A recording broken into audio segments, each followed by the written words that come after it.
Nádherný den, řekl každý, kdo právě vstával a otvíral. Mami, co já dělám? Úterý měl radu a rozhodl se být ještě sám. Chvíli se ještě provalvalo, pak se podívalo na hodinky a řeklo, oje, musím letět. A letělo a plynulo, jak dny plynou. A přitom se ustavičně rozhlíželo jako ostříž, jestli má na světě všecko v pořádku.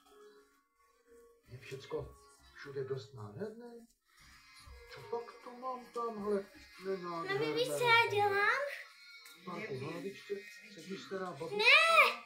A tváří se smutně. V jednom parku na lavičce seděla Víš, co stará já babička. dělám? A to já nesnesu. Vykřikl Úterý, letěl a sedl si vedle.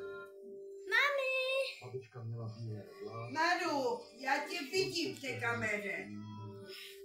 Byla tak stará, že si Já tancuji. nic.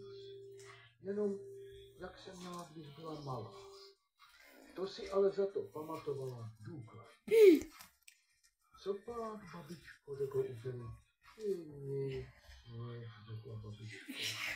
Jen si z toho nic nedělejte, řekl Úterý.